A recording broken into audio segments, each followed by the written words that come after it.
Alam mo ba na libo-libong Pilipino ang umaalis ng bansa taon-taon para magtrabaho abroad? Pero bago ka makaalis, kailangan mong siguraduhin na legal at kumpleto ang iyong mga dokumento para maiwasan ng problema, scam o pagka-offload sa airport. Sa video na ito, pag-uusapan natin ang POEA o ngayon ay DMW requirements at ang tamang proseso para makaalis ka ng bansa ng maayos at ligtas. Ano ang POEA or DMW? Ang POEA o Philippine Overseas Employment Administration ay ngayon ng tinatawag na DMW o Department of Migrant Workers. Sila ang ahensya ng gobyerno na nagpoprotekta sa mga overseas Filipino workers or OFWs. Sila ang nagsisigurado na legal ang employer mo, may proteksyon ka sa kontrata, dumaan ka sa tamang proseso, mga mahalagang dokumento na kailangan. Narito ang mga pangunahing requirements na dapat mong ihanda. 1. Valid passport.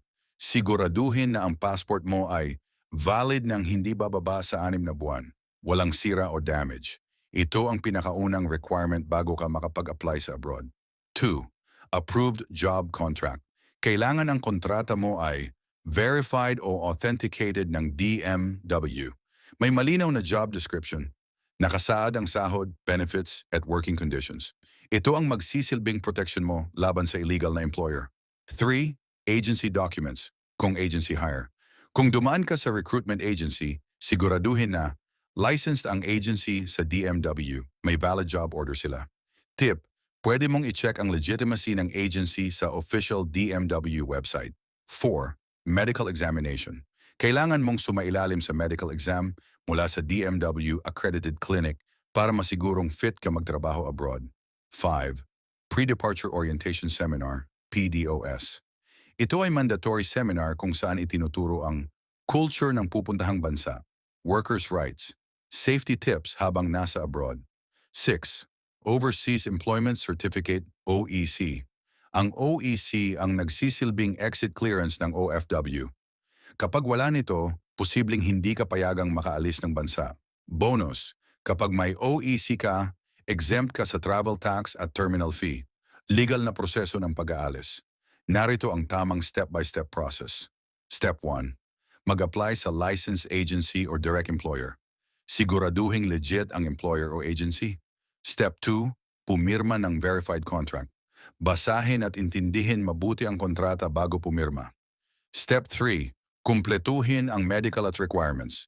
Siguraduhing pasado ka sa medical at kumpleto ang dokumento. Step 4. Dumalo sa PDOS. Mandatory ito bago ka makaalis ng bansa. Step 5. Kumuha ng OEC. Ito ang final requirement bago ang iyong flight. Paalala sa mga nagbabalak mag-abroad, iwasan ng tourist visa na gagawing work visa fixers o illegal recruiters. Pag-alis ng walang tamang dokumento, tandaan, mas okay ang mabagal pero siguradong legal kaysa mabilis pero delikado. Ang pagtatrabaho abroad ay malaking sakripisyo para sa pamilya.